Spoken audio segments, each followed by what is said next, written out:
অন্তর্বর্তীকালীন সরকারের প্রধান উপদেষ্টা অধ্যাপক ডক্টর মোহাম্মদ ইউনূসের সঙ্গে সাক্ষাৎ করেছেন সেনাবাহিনী প্রধান জেনারেল ওয়াকারুজ্জামান। সকালে রাজধানীর তেজগাঁওয়ে প্রধান উপদেষ্টার কার্যালয়ে অনুষ্ঠিত এই সৌজন্য সাক্ষাতে তারা পারস্পরিক শুভেচ্ছা বিনিময় করেন এবং দায়িত্বকালীন বিভিন্ন বিষয়ে সংক্ষিপ্ত আলোচনা করেন। প্রধান উপদেষ্টা তার দায়িত্ব পালনকালে বিশেষ করে জাতীয় সংসদ নির্বাচনের সময় সেনাবাহিনীর সহযোগিতার জন্য সেনাপ্রধানকে আন্তরিক ধন্যবাদ জানান ও কৃতজ্ঞতা প্রকাশ করেন। সরকার প্রধান হিসেবে এটি ডক্টর ইউনূসের শেষ সাক্ষাৎ। নতুন সরকার শপথ নেয়ার আগের দিন মন্ত্রিপরিষদ সচিবের দায়িত্বে এলেন নাসিমুল গনি, যিনি এতদিন স্বরাষ্ট্র সচিবের দায়িত্ব পালন করছিলেন। রেওয়াজ অনুযায়ী মন্ত্রিপরিষদ সচিবই মন্ত্রিসভার সদস্যদের শপথ অনুষ্ঠান পরিচালনা করেন। আগামীকাল বিকেলে জাতীয় সংসদ ভবনের দক্ষিণ প্লাজায় বিএনপির নতুন সরকারের শপথ হবে। সোমবার নাসিমুল গনিকে মন্ত্রিপরিষদ সচিবের দায়িত্ব দিয়ে জনপ্রশাসন মন্ত্রণালয়ের এক প্রজ্ঞাপনে বলা হয়, এই আদেশ অবিলম্বে কার্যকর হবে। এর মধ্য দিয়ে প্রশাসনের অতি গুরুত্বপূর্ণ এই পদে একদিনের মাথায় আবারও পরিবর্তন এলো। নির্বাচনের 2 দিনের মাথায় শনিবার মন্ত্রিপরিষদ সচিবের দায়িত্বে থাকা শেখ আব্দুর রশিদের সঙ্গে চুক্তি বাতিল করে অন্তর্বর্তী সরকার। সেদিন এক প্রজ্ঞাপনে বলা হয়েছে, 2024 সালের 8 অক্টোবর মন্ত্রিপরিষদ সচিব পদে চুক্তিতে নিয়োগ পাওয়া শেখ আব্দুর রশিদের নিয়োগের অবশিষ্ট মেয়াদ তার আবেদনের প্রেক্ষিতে বাতিল করা হলো। ওই দিনই আরেক প্রজ্ঞাপনে প্রধান উপদেষ্টার মুখ্য সচিব এম সিরাজউদ্দিন মিয়াকে মন্ত্রিপরিষদ সচিবের অতিরিক্ত দায়িত্ব দেওয়া হয়। একদিন পরই সেখানে নাসিমুল গনিকে আনা হলো। নবীন প্রবীণের সমন্বয়ে ছোট আকারের মন্ত্রিসভা গঠিত হবে বলে জানিয়েছেন বিএনপির স্থায়ী কমিটির সদস্য অবসরপ্রাপ্ত মেজর হাফেজ উদ্দিন আহমেদ। অন্যদিকে গৃহায়ন ও গণপূর্ত উপদেষ্টা আদিলুর রহমান খান জানিয়েছেন, 37টি বাড়ি প্রস্তুত করা হয়েছে মন্ত্রী এবং প্রতিমন্ত্রীদের জন্য। আগামীকাল শপথ নেবেন নবনির্বাচিত সংসদ সদস্য এবং নবগঠিত মন্ত্রিপরিষদের সদস্যরা। এই উপলক্ষে প্রস্তুত করা হচ্ছে জাতীয় সংসদ ভবন। জাতীয় সংসদ ভবনের দক্ষিণ প্লাজায় সকালে শপথ নেবেন এমপিরা। একই স্থানে বিকেলে শপথ গ্রহণ করবেন মন্ত্রীরা। বিস্তারিত শফি মাহমুদ সাগরের রিপোর্টে।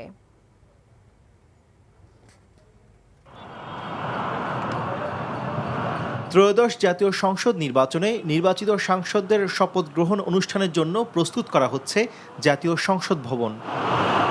296 জন নির্বাচিত প্রতিনিধিকে মঙ্গলবার সকাল 10টায় শপথ পড়াবেন প্রধান নির্বাচন কমিশনার এএমএম নাসির উদ্দিন। শপথ গ্রহণ অনুষ্ঠানের প্রস্তুতি পরিদর্শন করেছেন বিএনপির যুগ্ম মহাসচিব শহীদ উদ্দিন চৌধুরী অ্যানি। বলেন, সংসদে আলোচনার মাধ্যমে জুলাই সনদ বাস্তবায়নের কাজ করবে সরকার। জুলাই সনদের ব্যাপারে একটা হা না ভোট হয়েছে এবং সেখানে হা জয়যুক্ত হয়েছে। পরবর্তীতে যে করণীয়, এটা পার্লামেন্টে আলোচনার মধ্য দিয়ে নির্ধারিত যে আলোচনাগুলো সমাপ্তকরণ, এবং সেটা আমার মনে হয় খুব একটা কঠিন হবে না। আগামী দিনে জনাব তারেক রহমানের নেতৃত্বে আমরা নতুন সরকার গঠন করব এবং জনগণের পাশে থেকে যে আমানতটুকু যেন আমরা রক্ষা করতে পারি, মহান আল্লাহ তাআলার কাছে শুকরিয়া আদায় করছি। রাজধানীর রাওয়া ক্লাবে মুক্তিযুদ্ধের সর্বাধিনায়ক জেনারেল আতাউল গনি ওসমানীর 42তম মৃত্যুবার্ষিকী উপলক্ষে আয়োজিত আলোচনা সভা শেষে বিএনপির স্থায়ী কমিটির সদস্য হাফিজ উদ্দিন আহমেদ জানান, নবীন ও প্রবীণদের সমন্বয়ে মন্ত্রিসভায় ঠাঁই পাবেন ফ্যাসিবাদ বিরোধী আন্দোলনের অগ্রসেনারা। যারা দীর্ঘদিন এই ফ্যাসিস্ট সরকারের বিরুদ্ধে আন্দোলন সংগ্রাম করেছে, অবদান রেখেছে, তারা নিশ্চয়ই এই মন্ত্রিসভায় স্থান পাবেন। এবং মন্ত্রিসভায় আমরা আশা করি যে দুর্নীতি নিয়ে যাদের কোনো বদনাম নাই, এ ধরনের ব্যক্তিরাই মন্ত্রিসভায় স্থান পাবেন। জোটের সদস্য আমি আশা করি তারা থাকবেন। কজন থাকবেন ঠিক বলতে পারছি না, তবে তারা থাকবেন। ইতোমধ্যে মন্ত্রী প্রতিমন্ত্রীদের জন্য 37টি বাড়ি প্রস্তুত করা হয়েছে বলে জানান গৃহায়ন ও গণপূর্ত উপদেষ্টা আদিলুর রহমান খান। 37টা বাড়ি রেডি করে রেখেছি। মিন্টু রোড, এই হেয়ার রোড, ধানমন্ডি এবং গুলশান মিলিয়ে এই পর্যন্ত এটা রেডি আছে। আর প্রয়োজনে আরো কয়েকটা বাড়িও তৈরি করার প্রস্তুতি চলছে। নতুন মন্ত্রিসভার জন্য গাড়ি, দেহরক্ষী সহ সকল সুযোগ সুবিধার ব্যবস্থা নেওয়া হয়েছে বলে জানান সদ্য নিয়োগপ্রাপ্ত মন্ত্রিপরিষদ সচিব নাসিমুল গনি। সকালে আপনারা জানেন যে দুই দফায় আপনার সংসদ সদস্যদের শপথ হবে। একটা তো তারা সংসদ সদস্য হিসেবে শপথ নেবেন, তার পরবর্তীকালে এই যে আমাদের সংস্কার, সেটার জন্য শপথ নেবেন। এবং বিকেলে যে মন্ত্রিসভার শপথ হবে। সংসদ ভবনের দক্ষিণ প্লাজার উন্মুক্ত আকাশের নিচে মঙ্গলবার বিকেল 4টায় মন্ত্রিসভার শপথ গ্রহণ আয়োজিত হবে। মন্ত্রীদের শপথ পাঠ করাতে পারেন রাষ্ট্রপতি মোহাম্মদ শাহাবুদ্দিন। এই অনুষ্ঠানে আমন্ত্রণ জানানো হয়েছে 13টি দেশের কূটনৈতিক রাষ্ট্রদূতসহ প্রায় 1200 অতিথিকে। শফি মাহমুদ সাগর, এনটিভি নিউজ, ঢাকা। ত্রয়োদশ জাতীয় সংসদ নির্বাচনে বগুড়া 6 আসন ছেড়ে দেওয়া সংক্রান্ত একটি চিঠি নির্বাচন কমিশনে পাঠিয়েছেন বিএনপি চেয়ারম্যান তারেক রহমান। সোমবার নির্বাচন কমিশনের সিনিয়র সচিব আক্তার আহমেদ এ তথ্য জানিয়েছেন।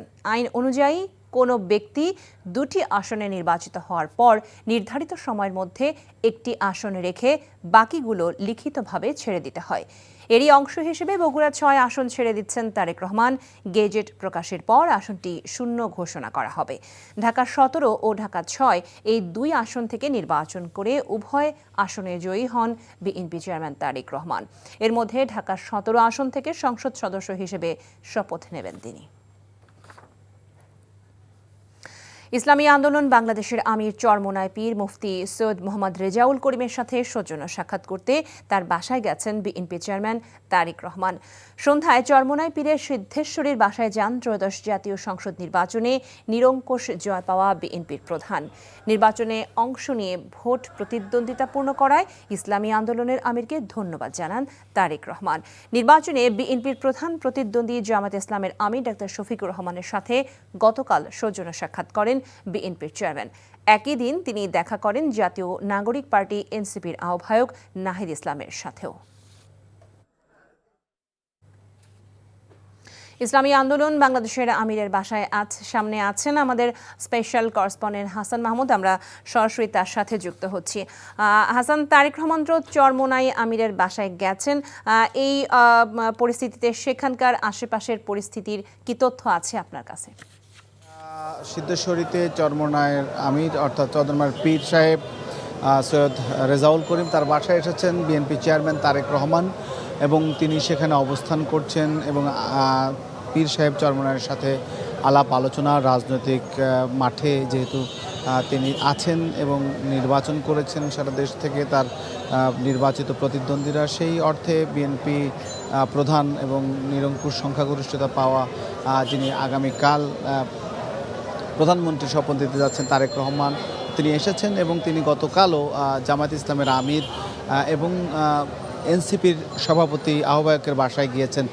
বাংলাদেশের রাজনীতিতে এটি আসলে এক ধরনের নতুন পদক্ষেপ, অর্থাৎ বিজয়ের পরেই বিরোধী পক্ষের নেতাদের সাথে সাক্ষাৎ এবং এটির উদ্দেশ্য রয়েছে নিশ্চয়ই। এটি গতকালকে যেটি বলেছেন দুই বাসায় সাক্ষাৎ অর্থাৎ নাহিদ ইসলাম এবং জামায়াতের আমির ডাক্তার শফিকুর রহমানের সাক্ষাতের পর আমরা যেটি জানতে পেরেছি যে আগামীর বাংলাদেশ পুনর্মানে, আগামীর বাংলাদেশকে পুনর্গঠনে এবং বিনির্মাণে সব পক্ষের সব মতের মানুষদেরকে নিয়েই কাজ করতে চান তারেক রহমান এবং সবাইকে নিয়েই সামনের দিকে এগিয়ে যেতে চান। এই রাজনৈতিক সৌহার্দ্য বাংলাদেশে একেবারেই বলা যায় নতুন বাংলাদেশ গড়ে তোলার, নতুন বাংলাদেশের যে আভাস পাওয়া যাচ্ছে যে সবাইকে নিয়ে সবার রাজনীতি হলেও রাজনৈতিক মতাদর্শের ক্ষেত্রে আলাদা বক্তব্য থাকলেও দেশ বিনির্মাণের ক্ষেত্রে সবার আগে বাংলাদেশ, যে স্লোগান তারেক রহমান দিয়েছেন যে সবার আগে বাংলাদেশ, সে বাংলাদেশকে সামনে রেখেই বিদ্যমান সকল রাজনৈতিক দলের সাথেই এক ধরনের সমঝোতার মধ্য দিয়ে ভিত্তিতে বাংলাদেশকে এগিয়ে নিয়ে যেতে চান এবং সেটারই অংশ হিসেবে আজ পীর সাহেব চরমোনাই সৈয়দ রেজাউল করিমের সাথে সাক্ষাৎ করছেন তিনি এবং নিশ্চয়ই এর পরে সাক্ষাৎ শেষে বের হয়ে আসবেন, তখন আমাদের সাথে কথা বলেন, সেই বিষয়ে আলোচনার বিষয়ে আমরা জানাতে পারব। আমরা জানছিলাম তারেক রহমানের চরমোনাই পীরের বাসায় গিয়ে সাক্ষাতের খবর। জাতীয় নাগরিক পার্টি এনসিপি জুলাই সনদে স্বাক্ষর করেছে আজ। রাষ্ট্রীয় অতিথি ভবন যমুনায় তারা সনদে স্বাক্ষর করেন। সন্ধ্যা 6টায় রাষ্ট্রীয় অতিথি ভবন যমুনায় এনসিপি জুলাই সনদে স্বাক্ষর করার জন্য প্রবেশ করে। এনসিপির প্রতিনিধি দলে ছিলেন আহ্বায়ক নাহিদ ইসলাম, সদস্য সচিব আক্তার হোসেন, যুগ্ম আহ্বায়ক সারওয়ার তুষার, জাভেদ রাসিন, মনিরা শারমিন ও যুগ্ম সদস্য সচিব জহিরুল ইসলাম মুসা। এর আগে গেল বছরের 17 অক্টোবর জাতীয় সংসদের দক্ষিণ প্লাজায় অন্তর্বর্তী সরকারের প্রধান উপদেষ্টা অধ্যাপক ডক্টর মোহাম্মদ ইউনুস এবং 25টি রাজনৈতিক দলের নেতারা জুলাই সনদে স্বাক্ষর করে।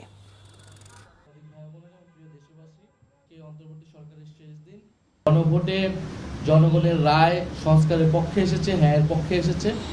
এখন আমাদের আগামীকাল থেকে যে দায়িত্বটা সেটা হচ্ছে এই রায় অনুযায়ী, গণভোটের হ্যাঁ অনুযায়ী এই রায় হচ্ছে বাস্তবায়ন করা। আমরা জাতীয় নাগরিক পার্টি এনসিপি কিন্তু সংসদ নির্বাচনে অংশগ্রহণ করেছি, সংসদে যাচ্ছি এই জুলাই জাতীয় সনদ এবং এই যে সংস্কারের আকাঙ্ক্ষা সেটা বাস্তবায়ন করার জন্য, এটাই আমাদের ম্যান্ডেট। অন্তর্বর্তীকালীন সরকারের প্রধান উপদেষ্টা অধ্যাপক ডক্টর মোহাম্মদ ইউনূসের সঙ্গে সাক্ষাৎ করেছেন সেনাবাহিনীর প্রধান জেনারেল ওয়াকারুজ্জামান। সকালে রাজধানীর তেজগাঁওয়ে প্রধান উপদেষ্টার কার্যালয়ে অনুষ্ঠিত এই সৌজন্য সাক্ষাতে তারা পারস্পরিক শুভেচ্ছা বিনিময় করেন এবং দায়িত্বকালীন বিভিন্ন বিষয়ে সংক্ষিপ্ত আলোচনা করেন। প্রধান উপদেষ্টা তার দায়িত্ব পালনকালে বিশেষ করে জাতীয় সংসদ নির্বাচনের সময় সেনাবাহিনীর সহযোগিতার জন্য সেনা প্রধানকে আন্তরিক ধন্যবাদ জানান ও কৃতজ্ঞতা প্রকাশ করেন। সরকার প্রধান হিসেবে এটি ডক্টর ইউনূসের শেষ সাক্ষাৎ। আসন্ন রমজান মাসে 18 ফেব্রুয়ারি থেকে সরকারি বেসরকারি নিম্ন মাধ্যমিক ও মাধ্যমিক স্কুল বন্ধ রাখার হাইকোর্টের নির্দেশ স্থগিত করেছে চেম্বার আদালত। চেম্বার বিচারপতি ফারাহ মাহবুব আজ এই আদেশ দেন। এর ফলে রমজান উপলক্ষে 8 মার্চ থেকে স্কুল বন্ধ রাখার যে সিদ্ধান্ত রয়েছে তাই বহাল থাকলো। এর আগে পবিত্র রমজান মাসে স্কুল বন্ধ রাখার নির্দেশনা চেয়ে করা রিটের শুনানি শেষে গতকাল বিচারপতি ফাহমিদা কাদের ও বিচারপতি মোহাম্মদ আসিফ হাসানের হাইকোর্ট বেঞ্চ 18 ফেব্রুয়ারি থেকে নিম্ন মাধ্যমিক ও মাধ্যমিক স্কুল বন্ধ রাখার আদেশ দেন। এর আগে ত্রয়োদশ জাতীয় সংসদ নির্বাচন ও ধারাবাহিক ধর্মীয় ছুটির কারণে টানা 5 দিন বন্ধ থাকার পর আজ থেকে খুলেছে স্কুল, কলেজ, মাদ্রাসা সহ দেশের শিক্ষা প্রতিষ্ঠান। ত্রয়োদশ জাতীয় সংসদ নির্বাচন সুষ্ঠু ও গ্রহণযোগ্য হয়েছে জানিয়ে দুর্নীতি বিরোধী সংগঠন টিআইবি বলছে, তাদের পর্যবেক্ষণ করা 70টি আসনের মধ্যে 21% আসনে এক বা একাধিক জাল ভোটের অভিযোগ পাওয়া গেছে। এছাড়া 35% আসনে ভোটারদের ভোট দিতে বাধ্য করার ঘটনাও ঘটেছে এবং প্রায় 99% প্রার্থী নির্বাচনী আচরণবিধি লঙ্ঘন করেছে বলে দাবি টিআইবির। নাজিবুর রহমানের রিপোর্ট। নির্বাচনে 299 আসনের মধ্যে 70টি আসনের সবকটি ভোট কেন্দ্র পর্যবেক্ষণ করে প্রতিবেদন প্রকাশ করেছে ট্রান্সপারেন্সি ইন্টারন্যাশনাল বাংলাদেশ টিআইবি। তারা বলছে 70টির মধ্যে 46% আসনে ভোটারদের হুমকি দেয়া হয়েছে, 35% আসনে তাদের বাধ্য করা সহ 21% আসনে এক বা একাধিক জাল ভোটের তথ্য মিলেছে। 70টি আসনের মধ্যে 21% আসনের ক্ষেত্রে এক বা একাধিক জাল ভোট হয়েছে। তার অর্থ এই নয় যে এই 70টি আসনে 21% জাল ভোট পড়েছে বা জাতীয়ভাবে 21% জাল ভোট পড়েছে, সেটি কিন্তু কোনো অবস্থায় আমরা বলছি না। ন্যূনতম যখন বলছি তখন একাধিক হতে পারে, দুটো হতে পারে, কিন্তু সেটা পুরোটাই জাল ভোট হয়ে গেছে 21%, এটা হিসাব করে 21% জাল ভোট হয়েছে সেটা বলা কিন্তু অত্যন্ত বিভ্রান্তিকর। আমরা সেই কথাটা বলছি না, প্লিজ। এছাড়াও প্রার্থীদের প্রায় সবাই আচরণবিধি লঙ্ঘন করেছে বলে তথ্য প্রকাশ করেছে সংস্থাটি। তারা বলছে, ভোটার প্রতি যে ব্যয়সীমা তা অতিক্রম করেছে প্রায় সকল দলের প্রার্থীরা। বিএনপি, জামায়াতের প্রার্থী সহ স্বতন্ত্র প্রার্থীরাও ব্যয়সীমা ছাড়িয়েছে কয়েকশো গুণ। নির্বাচন ঘিরে সংঘর্ষ হয়েছে উল্লেখযোগ্য হারে, বলছে টিআইবি। নির্বাচনী সহিংসতা হয়েছে, আপনারা সেটা দেখেছেন। বিশেষ করে নির্বাচন পূর্বকালে কর্তৃত্ববাদী যে কর্তৃত্ববাদী সরকার বা শক্তি তাদের ঘোষিত নির্বাচন বিরোধী অবস্থান এবং তৎপরতার ফলে আমরা বেশ কিছু অস্থিতিশীলতা দেখেছি। কাজে অনেক ক্ষেত্রে ত্রিমুখী অসহিষ্ণুতা এবং অসুস্থ প্রতিযোগিতা এবং কোনো ক্ষেত্রে সহিংসতা হয়েছে। এবার উল্লেখযোগ্যভাবে বেড়েছে উচ্চশিক্ষিত সংসদ সদস্যের সংখ্যা। পাশাপাশি শতকরা 60% এমপি ব্যবসায়ী, বলছে TIB. Najibur Rahman, NTV news, Dhaka. টেকনাফের নাফ নদীতে মাছ শিকার করতে গিয়ে আটক অন্তত 73 বাংলাদেশি জেলেকে ফেরত দিয়েছে আরাকান আর্মি। বিকেলে বিজিবির একটি টিম টেকনাফ জেটিতে ঘাটে নিয়ে আসে তাদেরকে, পরে তাদের পুলিশের মাধ্যমে পরিবারের কাছে হস্তান্তর করা হবে বলে জানিয়েছেন বিজিবির রামু সেক্টরের কমান্ডার কর্নেল মহিউদ্দিন আহমেদ জানান, দুপুরে জেলেদের ফেরত আনতে বিজিবির একটি প্রতিনিধি দল নাফ নদীর শূন্য রেখার উদ্দেশ্যে রওনা দেয়। দুপক্ষের মধ্যে বৈঠকের পর নাফ নদীর শূন্য রেখায় বিভিন্ন সময়ে ধরে নিয়ে যাওয়া 200 জেলের মধ্যে 73 জনকে ফেরত দিতে সম্মত হয়েছে আরাকান আর্মি। তবে এদের মধ্যে কিছু রোহিঙ্গা থাকলেও বেশিরভাগই বাংলাদেশি। নোয়াখালীর হাতিয়ায় গৃহবধূকে ধর্ষণের ঘটনায় এখনও কোনো ধরনের আলামত বা সাক্ষ্য পায়নি পুলিশ। এই ঘটনায় এখনও মামলা না হওয়ায় তদন্ত করতে পারছে না পুলিশ। ইতোমধ্যেই নোয়াখালীর অতিরিক্ত পুলিশ সুপারের নেতৃত্বে তদন্ত টিম গঠন করা হয়েছে। সম্প্রতি হাতিয়ায় শাপলাকলিতে ভোট দেওয়ার অপরাধে ধানের শীষের নেতাকর্মীরা এক নারীকে ধর্ষণের অভিযোগ করে। তার বাড়ি হাতিয়ার চানন্দি ইউনিয়ন বলে জানা গেছে। ধর্ষিত নারী বর্তমানে নোয়াখালী জেনারেল হাসপাতালে চিকিৎসাধীন রয়েছেন। পুলিশ পাহারায় তার চিকিৎসা চলছে। ঢাকা ৮ আসনে সিদ্ধেশ্বরী বয়েজ স্কুল কেন্দ্রে জোরপূর্বক ধানের শীষ প্রতীকের ভোট বৈধ করার অভিযোগ মিথ্যা বলে দাবি করেছেন মির্জা আব্বাসের প্রধান নির্বাচনী এজেন্ট আফরোজা আব্বাস। বলেন, ব্যালট পেপারের ডিজাইনের কারণে ধানের শীষের সামনে ফাঁকা স্থানের সিল দেয়া ২৭টি ভোট ইসলামী ব্যাংক থেকে দায়িত্ব পাওয়া প্রিজাইডিং অফিসার বৈধ করেননি। একটি বেসরকারি টেলিভিশনের টক শোতে আফরোজা আব্বাসের বিরুদ্ধে জোরপূর্বক ভোট বৈধ করার অভিযোগ আসলে তা নিয়ে সোমবার রাজধানীর শাহজাদপুর নিজ বাসভবনে সংবাদ সম্মেলন করে ঘটনার সত্যতা তুলে ধরেন আফরোজা আব্বাস। তিনি জানান, নির্বাচন কমিশন নির্দেশ দিলেও তা মানেননি প্রিজাইডিং অফিসার। ওমরা হজ পালন শেষে সৌদি আরবে বাসায় ফেরার পথে সড়ক দুর্ঘটনায় লক্ষ্মীপুরের একই পরিবারের ৪ জন সহ ৫ জনের মর্মান্তিক মৃত্যু হয়েছে। তারা হলেন সৌদি প্রবাসী মিজানুর রহমান মিজান, তার স্ত্রী ফারজানা আক্তার সুমি, স্কুল পড়ুয়া মেয়ে মেহের আফরোজ ও ১.৫ বছর বয়সী মেয়ে সুভা আক্তার। দুর্ঘটনায় গাড়ির ড্রাইভার মোহাম্মদ জিলানি বাবুরও মারা যান। তাদের মৃত্যুতে লক্ষ্মীপুরে শোকের ছায়া নেমে এসেছে। বাকরুদ্ধ হয়ে পড়েছেন নিহত মিজানের বাবা শহীদুল্লাহ। এদিকে একই ঘটনায় মিজানের মেঝো মেয়ে ফাইজা আক্তার গুরুতর আহত হয়ে জেদ্দা শহরের একটি হাসপাতালে ভর্তি আছেন। পেঁয়াজের বাজারে স্বস্তির হাওয়া বাম্পার ফলনে। বাজারে ভরপুর দেশি মুড়িকাটা পেঁয়াজে বিক্রি হচ্ছে মানভেদে ৫০ থেকে ৬০ টাকায়। আড়ত ও খুচরা বিক্রেতারা বলছেন, এবার রমজানে পেঁয়াজের কোনো সংকট হবে না। আর কৃষি সম্প্রসারণ অধিদপ্তরের মতে অধিক পরিমাণ পেঁয়াজ কৃষকের গোলায় থাকায় আসছে রমজানে দাম বৃদ্ধির সম্ভাবনা নেই, করতে হবে না আমদানিও। সেলিম মালিকের রিপোর্ট। রমজান মানে পেঁয়াজের বাজারে বাড়তি চাপ আর লাগামহীন দাম বাড়ার প্রবণতা। তবে এবারের চিত্র অনেকটাই ভিন্ন।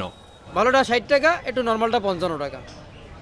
এই যে সংকটটা দেখা দিচ্ছে নির্বাচনের কারণে দেখা দিচ্ছে, মালটা কম আসছে। এই সংকটটা বেশি দিন থাকবে না, এই সংকটটা থাকবে ২, ৪, ৫, ৬ দিন। আবার রোজার ১-২টা হলে আবার আস্তে আস্তে কমে যাবে। রাজধানীর শ্যামবাজারের পেঁয়াজের পাইকারি আড়তগুলোতে ভরপুর দেশি মুড়িকাটা পেঁয়াজ। বিক্রেতাদের দাবি, সারা দেশেই পেঁয়াজের কোনো সংকট নেই। ৩০-৩৫ বছরের মধ্যে রোজায় যে পেঁয়াজের দাম বৃদ্ধি পায়, এবার বৃদ্ধি না পায়, এবার দাম পড়ে যাবে। আরো এত পরিমাণ পেঁয়াজ দেশে উৎপাদন হয়েছে এবং পর্যায়ক্রমে শহরে আসতেছে এবং রোজার মধ্যে আরো বেশি আসবে। হাত গুটিয়েছেন রমজানকে কেন্দ্র করে পেঁয়াজ আমদানিকারকরাও। তারা বলছেন, এবার পেঁয়াজ আমদানি নয়, বরং রপ্তানি করা যাবে। যারা ইনপুট করি আমরা, আমরা ইচ্ছা করছি যে এই বছর আমাদের বিদেশি পেঁয়াজ আনার ইচ্ছা করতেছি না। আমাদের দেশের যে পেঁয়াজ আছে তাদের যদি ইচ্ছা করি বলে যে অন্য কোনো দেশে নিবে, তা দিতে পারবো আমরা। কৃষি সম্প্রসারণ অধিদপ্তরের তথ্যে দেশে প্রতি মাসে পেঁয়াজের চাহিদা 2,34,000 টন। কৃষকের গোলায় আছে 1,17,572 টন, আর মাঠে আছে 1,41,341 টন। এছাড়া 2 লাখ টনের বেশি পেঁয়াজ রয়েছে বাজারে ও ভোক্তার কাছে। সব মিলে 15 ফেব্রুয়ারি পর্যন্ত বাজারে পেঁয়াজ থাকার সম্ভাবনা রয়েছে 4,58,913 টন, যা মোট চাহিদার প্রায় দ্বিগুণ। দেশীয় কৃষকগণ যে পেঁয়াজ উৎপাদন করে, যেটা তাদের উৎপাদন খরচ প্রায় 40 থেকে 45 টাকা, তারা যদি 50 থেকে 55 টাকা কৃষক পর্যায়ে দাম পায় এবং ভোক্তা পর্যায়ে যদি 60 থেকে 70 টাকা অনায়াসে আমরা ভোগ করতে পারবো। যে বিষয়টা আমাদের দরকার সেটা হলো মার্কেট মনিটরিং করা, সরকারের নজরদারি বাড়ানো এবং ভোক্তা অধিকারকে সার্বক্ষণিক সজাগ থাকা। বাজার বিশ্লেষকরা বলছেন, ভোক্তারা কেনাকাটায় সহনশীল না হলে সরবরাহ বেশি থাকার পরও দাম বাড়তে পারে। একটু ধৈর্য ধরি, আমরা 3 দিন বা 7 দিনের পণ্যটা কিনি, 1 মাসের পণ্যটা একসাথে কিনতে গেলে ক্রাইসিস হবে এবং এই সুযোগটাই ব্যবসায়ীরা নেবে। এবং আপনি দেখবেন যে 10 রমজানের পরে কিন্তু সব আবার স্বাভাবিক হয়ে যাচ্ছে। তো এইখানে আমাদের ভোক্তাদের আচরণটা বোধহয় এখানে আমাদের একটু রেশনাল হওয়া উচিত।